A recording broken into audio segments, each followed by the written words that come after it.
Nurtured Nurturer podcast.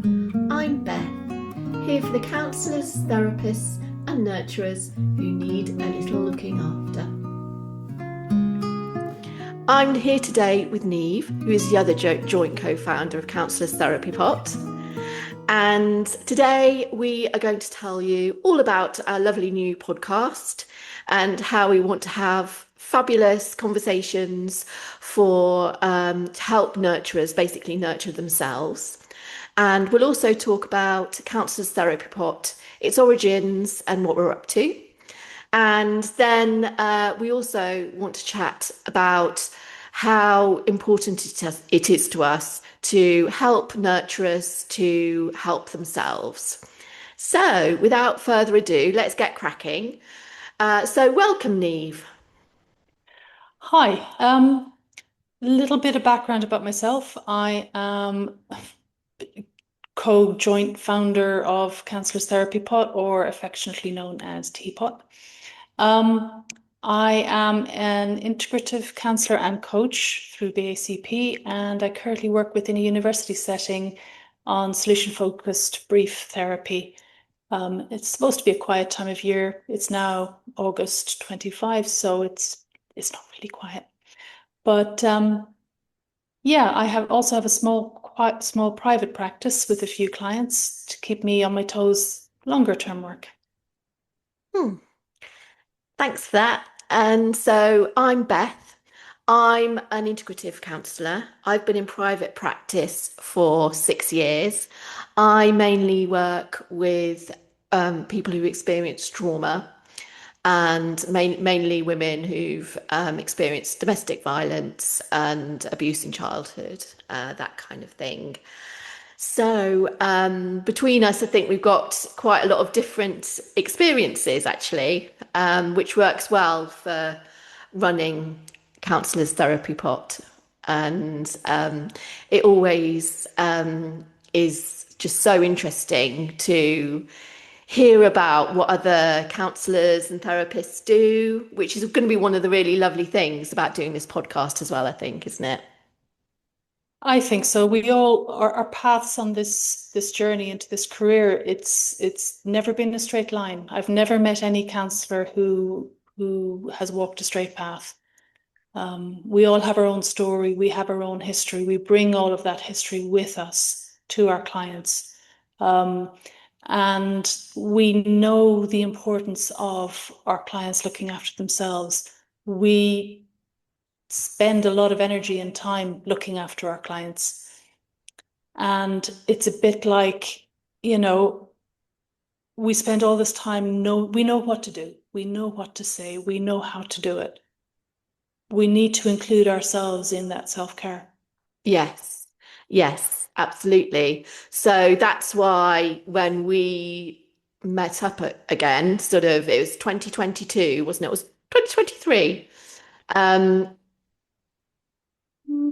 I can't. 2023 when we met up again. Yeah, And, yeah. because we used to work together, didn't we, Niamh, in a former life? We both worked in human resources.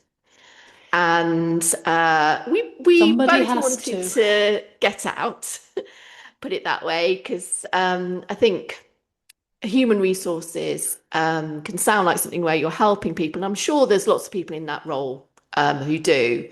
But for me anyway, I felt I felt that I could do more, I think, which is one of the reasons why I moved into counselling. Yeah. And But you were ahead of your training at that point, and I mm, was just doing my undergrad at the time. And yeah, watching you go through all your training and your learning, it was an inspiration. ah, ah, thank you. And it was so lovely, sort of a couple of years later, because our paths sort of went different ways for a little while, and you were so busy with all your studies.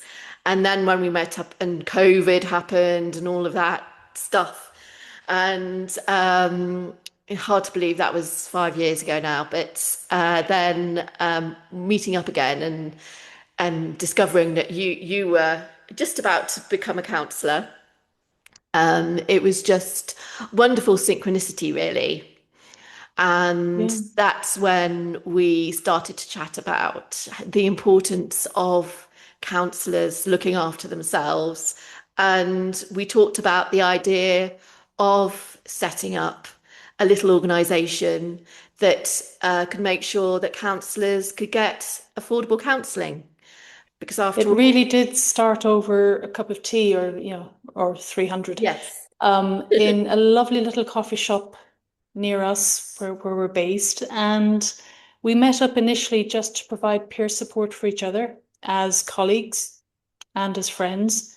And then we started doing the artist's way. Mm, And we did that for a few months.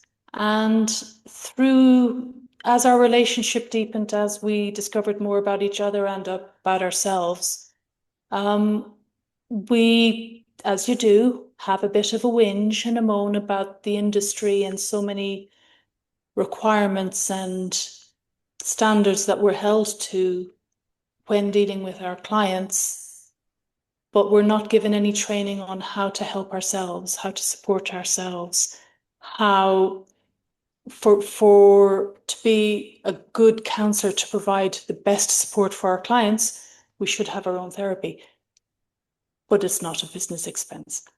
So it's about, and we were sat at the coffee table going, somebody should do that. We should set that up. yes. It's like, oh, Yeah. maybe it's us.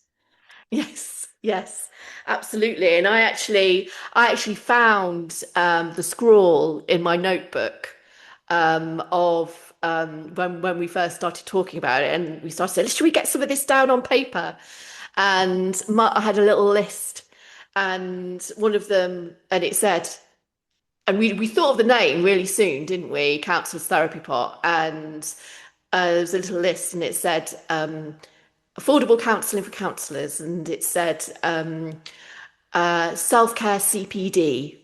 And we were also thinking about peer support groups and community and all of that kind of thing. And um, and then little did I know that the self-care CPD would turn into the nurtured counsellor concept, which is part of the nurtured counsellor program. Here was me thinking, just be a few little workshops here and there. But once I started doing it, I just realised there was so Yeah. much. Um, It's the actual counseling is one part of the support, one yeah, one part of the framework. But it's, well-being and self-care is not about the 2 weeks once a year that you spend on the beach. It's about the 5 minutes every day. yes, If you compare it to you brush your teeth for 3 minutes every day so that you don't hate the dentist. Um, but it's those 3 minutes a day that do so much good. And they're so yeah. much more beneficial than, brushing your teeth for 24 hours straight before you go to a dentist. Yes, yes. And that can be anything like dancing around your office for 3 minutes when you finished with your clients for that day, or it can be that 3 minutes of breath work, or Yeah. 3 minutes of cuddling the cat, or whatever it is. Because you touched on it earlier when you said that in training often trainee counsellors and therapists aren't taught about their how to look after their own well-being, Yeah. and maybe Or the it's importance of it. oh, and the importance of it, and maybe it's a given that, oh well, you're going to know how to look after yourself because you're helping other people do that, but actually it's not the same thing.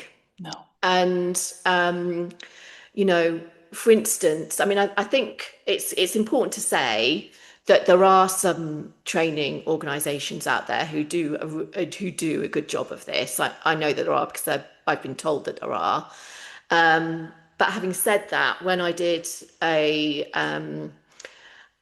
poll on our Facebook group, it was about 57% of people said that they weren't given sufficient training about their own well-being when Yeah. they started out as a counsellor. It's maybe an hour session, an hour, maybe Yeah. 2 hours talk as part of an entire day's of training, Yeah. which you make a note and you move on.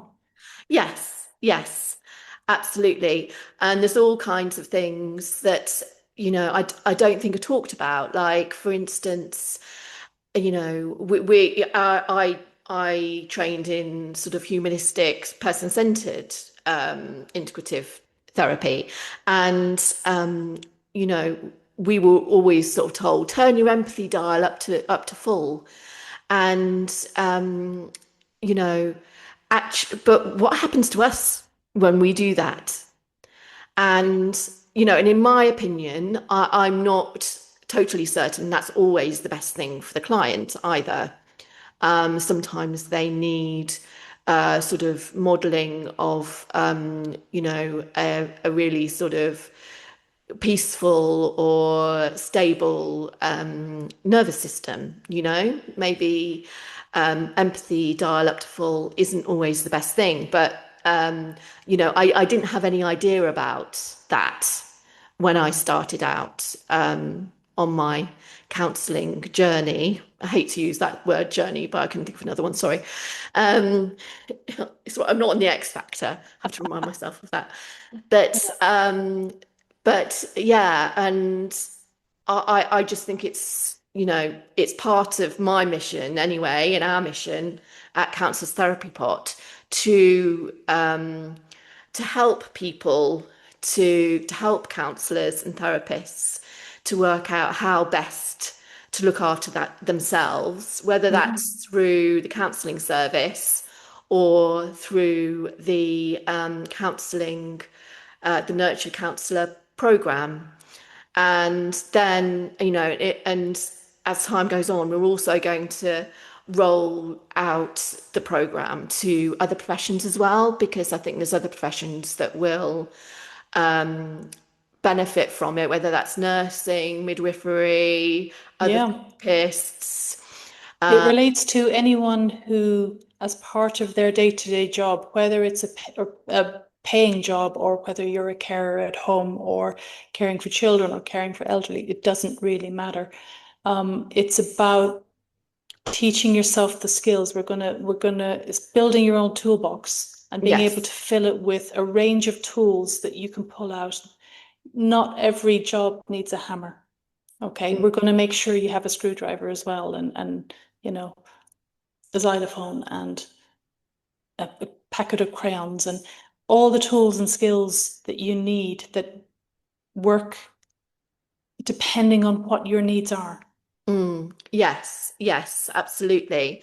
And because there's something else that I think is important to mention that maybe isn't mentioned enough is that people who become counselors or therapists or who become nurses or hypnotherapists or social workers, there are reasons why we go into these kind of professions, and it's a lot of the time it's because we're a nurturer at heart, because we've got caring nature, because we're sensitive, because we're empathic, those kind of things. And I know that those things apply to me. A lot of those things do anyway. And but the thing about that is, yes, it means that we are well equipped to do the role and that we're going to be able to empathize with people, and that we're going to be passionate about the work and passionate for helping our clients. But what it also means is that we also tend to feel things a lot as well. And yes, we are given information in our training about boundaries, but it's perhaps not far reaching enough. There's a difference between reading a chapter on boundaries and putting them into practice. Yeah, There's the training we're given in helping other people. It means that our capacity to carry heavy emotional weight is much bigger. So we don't notice when we're getting tired. We yeah, don't notice when it's getting too much until it becomes so much that even we can't hold it. yes, yes, And yeah, when you're able to carry a heavy weight, when it does fall, when it does crash, it's a long way to fall. And Yes. it's even more Yes. difficult to pick yourself up afterwards and get Yes. back on that train. Yeah. So whether you're in training at the moment or whether you're kind of 20 years down the road, it would be interesting to build a community where we can each add our own little, hey, I found out that this really works. We can build Mm, a resource bank of, have you tried doing this? Whether it's taking your shoes off and running up and down the carpeted corridor, hopefully not breaking your neck, but or if it's counting the birds in the trees outside the window, or if it's just having a few minutes of pure silence, mm, mm. Yes. whatever it looks like. Yeah, absolutely. And I think that the other thing that we're not sort of told about as well is that, I mean, you know, we've all heard of compassion fatigue, moral injury, burnout, a vicarious trauma. Um, these were all words in my head, but I wasn't, when I started out, I didn't know really about the difference between them. And I didn't even really know that I was particularly at risk of these things. And it's not Yeah. about labeling these things. I don't always agree with that. However, um, knowing that what we're dealing with is burnout and not just being a bit tired, actually, or knowing that no, you're not just feeling a bit stressed, you have vicarious trauma. You know, that is hugely helpful Yeah. in being able to do something about it. And that's one of the some of the thinking sort of behind the nurtured counsellor program, nurture nurturer program as time goes on. It's to give people the language, and also I think what's really important as well is to make sure that these things are actually talked about in our circles.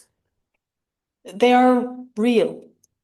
Mm, They are real physical things, and the academic knowledge versus the lived experience. But what I found is, I know with my client load, I have to go back to basics quite a lot mm, to name the feelings, name the emotions, start from there. I've recently done some DBT training where with Marsha Linehan, you learn what she realized was she can easily say, regulate your emotions. But if you've never been taught how to regulate your emotions, if you've never had that modeled to you, then you might as well say that, go speak Italian fluently, mm, it's not going to happen. mm, But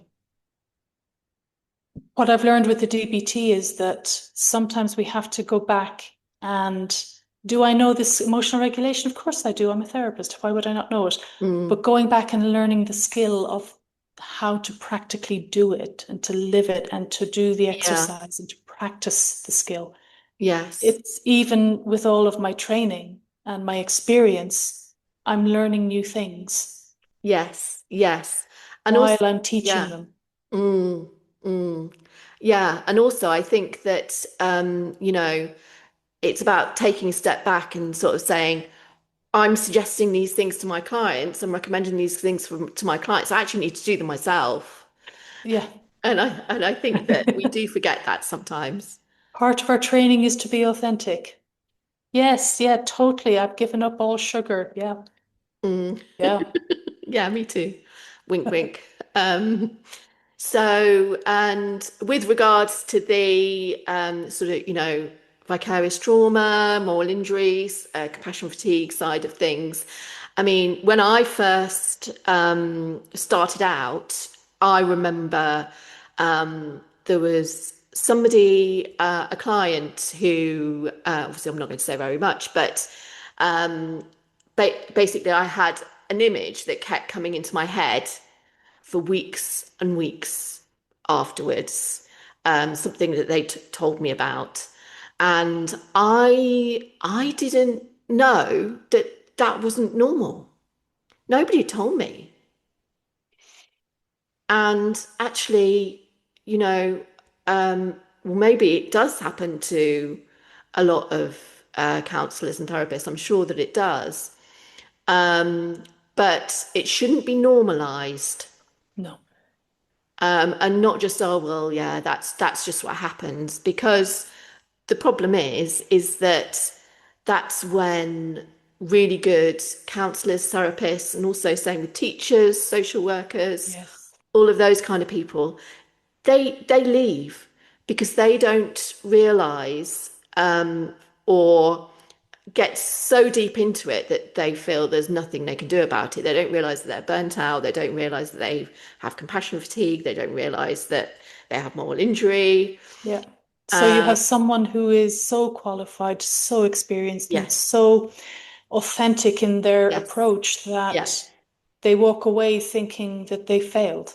mm, They yeah, think there's something wrong with them, and it's yeah, so far from the truth. It's just we've never been absolutely. taught how to have good mental hygiene in a practical way. Yes, It's yes, always been theoretical. yes, yes, absolutely.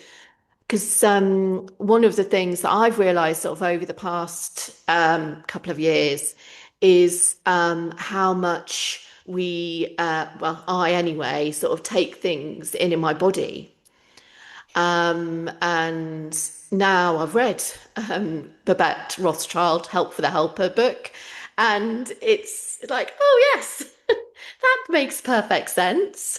Oh, so that's what sometimes happens with me. And I remember when I was reading this book, she was talking about how we can take on the stance and mannerisms and everything, and then also the emotions of our clients. And I was being quite sort of mindful of this, I suppose. And I had a client who they were in a particularly sort of grumpy mood, and it was an online session. They leant forward and they were like this. And later in the evening, I found myself feeling, oh, I feel a bit sort of not quite right. I feel a bit sort of annoyed and sort of dark. What's going on? And I realized that I was sticking out my jaw. And I was like, oh my goodness, that's my client. I I took that on. But Yeah. again, this is the kind of thing, and admittedly, training organizations have limited resources and there's limited time. I get all that, but it's things that you don't know until you know, basically. Yeah. And it's frustrating that we, as a community, as a career path, we're allowed to go into it knowing that this will happen at some point and we have to fail in order to discover it, Mm, which is incredibly, you know, mm. I'd love for us to build a different way of doing it, Yes, a yes. kinder way to do it. Yes, yes, absolutely, absolutely. And I mean, when is the best time to learn how to swim? When you're in the ocean already drowning, or yeah, in a nice warm swimming pool where you show up yes, whenever you want and there's a lifeguard and there's, the water's warm and you get to go and practice for 20 minutes and leave. Um, I know which one I would choose. So this is yes, what this whole podcast and Nurtured Counselor program and the workshops are all about. It's about building our own swimming pool where we can learn in safety. yes, yes, yes, We can learn absolutely. them, we can build the muscle memory, we can build the skill before we need it. Mm, mm. Yes, yes, absolutely. Because I don't mind sharing that when I first seriously started to think about all this stuff was back in 2021, because I realized I had CPTSD due to a medical trauma, which happened at the end of 2020. And it was when, obviously, it didn't help that it was when COVID was going on, and there was all that going on in the hospitals and everything. And I went back to work in the January after it all happened, and I began to realize that things weren't right. And unfortunately, I don't because I'd only been practicing at that point sort of about a year, no, 2 years, and not long into that, sort of COVID had happened, and so that cut down on a lot of opportunities for sort of community and building contacts and all that kind of thing. I was a bit lost, to be honest. And I absolutely would much rather have had a lot of this information and sort of insight before that happened to me. And, I've made a lot of changes now and I've learned a lot, which is great, but I do feel like I did it the hard way. Yeah, that's how we are. We can learn the techniques, but we're then thrown out and expected to just get on with it. And it doesn't have to be that way. We can build it into our daily practice, into our daily routine, so that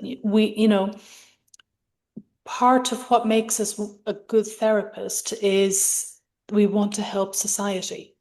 Yeah, But what we have to realize is that we are society. yeah. We are part of society. If you're on an airplane and the oxygen masks come down, you have to put your own mask on first because otherwise you're useless. If they're Mm, throwing out life mm, jackets on a boat and it's sinking, you can't go around and put everybody else's on first because you'll drown. You have to look after yourself first. mm. And as therapists, that concept doesn't seem to have as strong a foundation as it needs to have. Yes, yes. I agree with you. And I think that there's all kinds of reasons for that. I think that, as I mentioned earlier, there are reasons why people like us go into these Yeah. professions. We're And seen as that's, kind, we're seen as nice, we're yeah, seen as, oh, can you just, yes, you we're know, passionate about helping people. And also, quite often, not all the time, but quite often, counsellors and therapists and, social workers and people in those kind of careers as well, have trauma or other adverse experiences in their history. And that means, as counselors and therapists in particular, we might have done a lot of work around that. But I'm not entirely convinced that it prepares you to actually be a counsellor. I'm not saying you can't be a counsellor. You do have to learn on the job, but it helps if you have a helping hand to do yeah, that. Because we talked about boundaries earlier, and focusing on boundaries specifically. Yes, of course, we learn about time boundaries in our training. Learn about confidentiality boundaries, and about dual relationships and things like that. But it's far more complicated than that. So when you're in private practice, for instance, what do you do when somebody asks for a reduction on their rate? What do you do when somebody doesn't pay? or if they What don't show. Yeah, Yeah. yeah. All those kind of things. There's all kinds of boundary sort of Mm. quandaries that come up that aren't necessarily to do with the obvious boundaries that we're told about. And if you're sort of work like you are, Neve, if you're working for an organization, you're not prepared for all of the things that can happen there either. What if you don't completely understand, agree with things that are going on in that organization, for instance? And, I'm sure you can shed a bit With more. the bigger organizations, you also have an extra layer of office politics. Mm. which within the therapeutic world anyway, because we're all trained in psychology, we know how to push buttons, which can be interesting. Yeah. I'm incredibly lucky where I am, and I am very aware of that coming out of COVID, going straight into an established team, um, and not having to worry about that aspect of it, where somebody not showing up it doesn't affect my bottom line. But it's it's a different kind of boundary setting Mm. Mm. because the drive is to give more. But with Yes. solution focused brief, it's 6 sessions, and Mm. and I may never have the ability to build the long-term relationships or I go through endings all the time, and they don't get any easier. Mm. But it's about, for me, especially because I see people in such very brief, very intense work, the vicarious trauma, I don't get a chance to process it. I don't Yeah. always get an end to the story. I don't always Mm. get to see them again. Um, and I carry it. Yeah. And I work within a very international community. So it may be that you look at the news and there's something happened halfway around the world, and I'm impacted by it Mm. Yeah. through a student. Yeah. Or political situations and everything else. It's nobody tells you how much of your client comes home with you. No. And through good mental hygiene, finding a way to create that kind of taking off the therapist coat, taking off the cardigan, changing the shoes, maybe cycling home the long way, or having a ritual coffee on the way home if you're that lucky to not, to have time and not to have, because outside life still impacts you, and you have to go home and be mum or be wife or be, look after my cats. Do not care if I've had a bad day at work because they still want all the attention. Um, they don't mind if I ignore them, what they do, but it's not a healthy coping mechanism. But I get to practice a lot of my offloading because I don't have to worry about a data breach because my cats will not tell anybody. But it's still a process that I have to go through as a way of taking everything I'm carrying and putting it down, Mm. giving it to Yeah. somebody even if they don't want it. Yes. Yes. Yes. And I think that something else that isn't talked about enough is that it can we might have feel like we have good resolve about how to look after ourselves, what we need. Oh, I'm definitely only going to work these hours. I'm not going to work any other hours. I'm not going to accept that other evening Yeah, session that somebody wants to have or whatever it yeah, is. As much as we can hold, try and stand in our truth about all those things, we've got voices from elsewhere sort of telling us different things. And I like to call it, it's like there's a log across the Amazon. There's crocodiles snapping at either side. On the one side, they're going, oh, what about your bank balance? Or, oh, you should help that person. Oh, you should give a reduction. Oh, counsellors should be kind and meek and yeah. mild and Can uh, you just? and all those things. And then on the other side, you've got, oh, but you need to pay your rent, you need to pay your mortgage. Oh, what about you said you were going to look after yourself tomorrow evening, and now you've got this booked in, or you need to see your friends, or whatever. But you're sort of balancing on this log with trying to smile at the same time. But these crocodiles just keep going and going. Yeah. And it's just, I'm not sure. It's not really about balancing, I don't think. It's more about actually finding firm ground. And I just think that it's not something that we're necessarily taught about in our training. Especially given that in our training we're expected to do a significant number of time commitments for free. Yes. We are literally being programmed Yeah. that our time is not worth it. Yes. Our Yes. time is not valuable. So we're being fed that. And I Yes. realize you have to get your training somewhere. So, Mm. that's a whole different kettle of fish. But when you start out in an industry where everything is about helping others,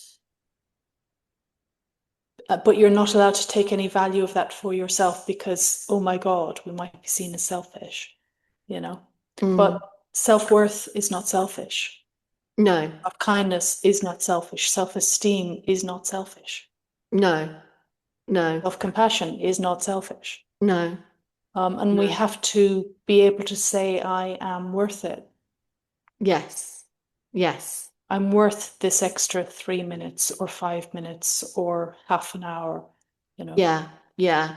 And actually, what I think we might forget sometimes, and I think I might do this, is we forget that actually it's good modeling Yeah. for others, for our clients, definitely. For maybe peers and colleagues, and even our family as well, to sort of to lay out our boundaries and stick to them. No, this is my rate, Yeah. actually. And I can't move on this at the moment. Or no, I definitely don't work on Thursday evenings, or whatever it might be. Here are my boundaries. I'm happy to work with you within those, Mm, you know. mm, And it can be especially difficult for family and friends who, they're used to before training. I don't know about you, but I have a history of being the person that everybody comes to, offloads, and they feel better. mm, And I'm sat there going, oh, mm. you know. Um, Yeah. but now that I'm trained, I'm really good at kind of saying, how are you? And not taking on Yes. I'm Yeah. listening, but I'm not taking on the emotion, Yeah. you know. And I know how to walk away and I know how to change the subject and Mm, all of that wonderful stuff. But it can be even more difficult for people who grew up with us mm, to see it as, or to give the overwhelm or the burnout or the vicarious trauma any leeway or any kind of space to recover. mm. Because, why would you need space to recover? You sat in a chair all day listening to people, Yeah. Yeah. you know. It's Yeah. it's it's not understood outside of the service. No. No. And I think, one of the subjects that's quite close to our hearts at Counsellors Therapy Pot is financial empowerment. And I think to link to that is the fact that it's maybe that seems like a bit of a dirty phrase in the counselling world. I don't know, but it shouldn't be, Mm. because I'd love for all counsellors to feel financially empowered. It is hard. Yes. Running a private practice, and even with resources being cut and all the rest of it, I think it's very hard working in paid roles as well. A lot of roles aren't paying enough, in all honesty. But it's almost like we need to be it'd be great if we could be an example to the rest of society. Because if we feel financially empowered, it's great that there's money in the hands of people like us. Because we're going to care about things that other people might not care about. I genuinely believe that. It's a long road and it's a long journey. The financial empowerment does come, it is part of that. But it's about, in the beginning, it is the smaller steps. Mm, And it's not about doing this 5 minutes a day will have no impact on the rest of my life. It's about, I start with 5 minutes.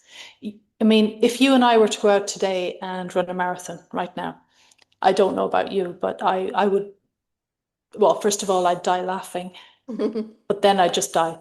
Um, but if I said in a year's time, we're going to go out and run a marathon, you'd still hate me. I'd still hate me for suggesting it because, you know, My but joints couldn't take it, Niamh, sorry.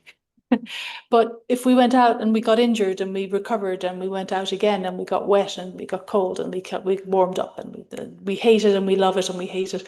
But in a year's time, with consistent practice, again, I don't think I'd be able to finish, but at least I'd have a chance of starting, Mm, you know. yeah. So the tools and the knowledge and the awareness and the skills that we're looking at building is not about being perfect. No, It's no. about being a little bit better.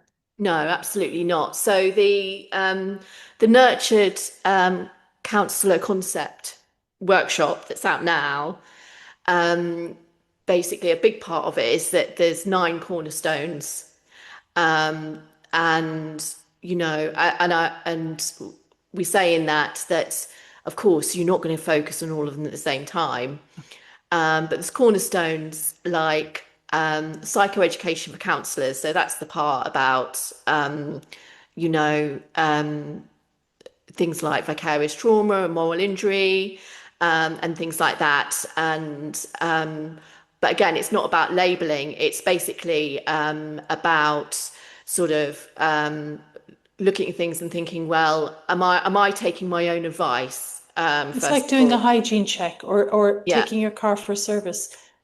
We don't all start at the same foundation stone Mm, because I might have a wonderful foundation in one part of it and be really, really bad at another or non-existent, which I can tell you I'm fairly bad.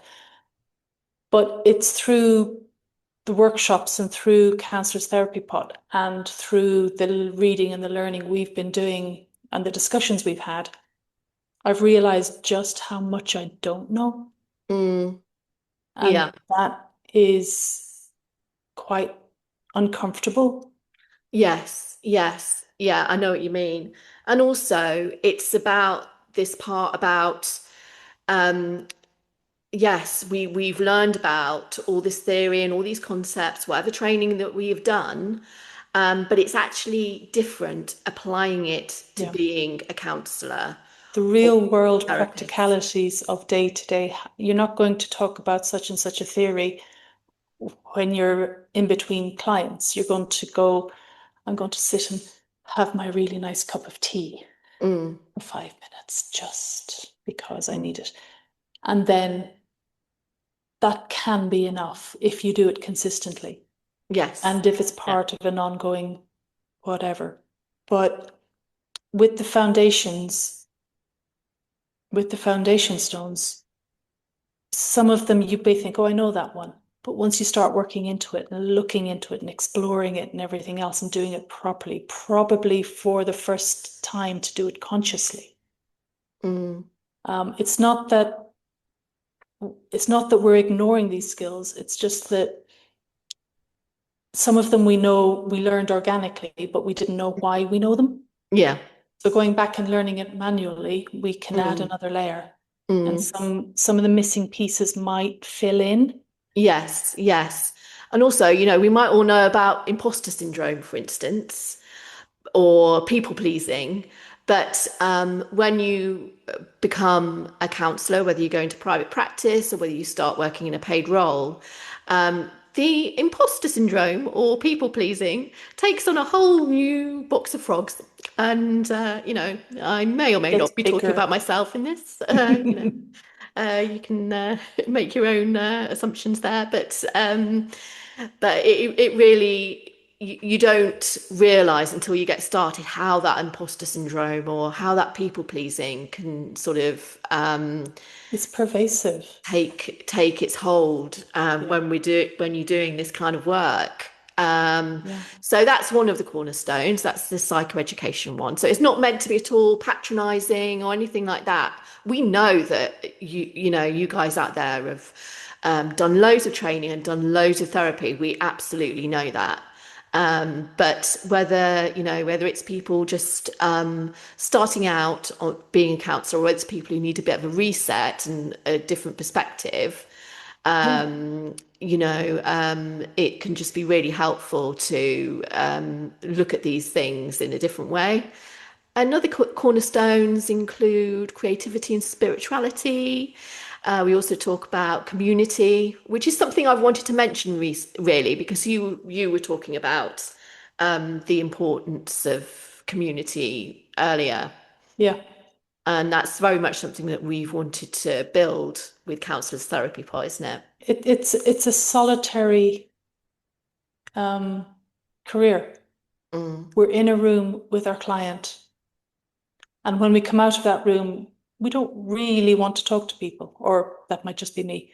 Um, but it's about learning that we have those connections, we have those having that community. It's so incredibly important, and if we can build that community through learning and through expanding our own skills and filling in the gaps, and you know sometimes we don't learn these things organically, we don't learn them through good modeling, and we have to go back and fix what we think we know mm, and find out that it isn't actually that. mm. Yeah, yeah, yeah. I And if we do that completely with a agree. community of like-minded individuals who may be at a different place in their journey, Yes, that's even better, because we can learn from each other and support each other yeah, in a way that isn't um, when therapists get together, we support each other in a way that isn't draining. yes, yes, yes, absolutely. And we all get it in a way that others won't, Yeah.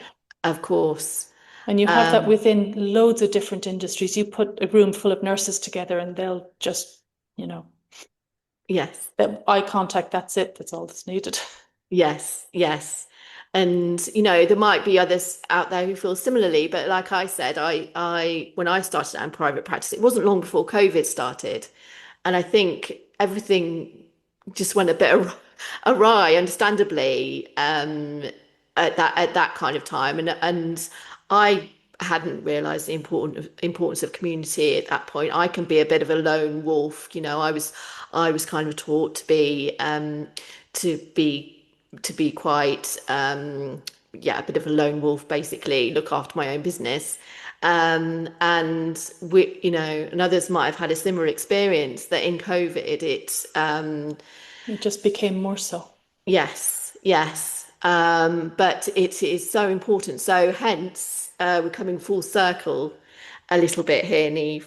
But it was just so great for us to meet up again in 2023.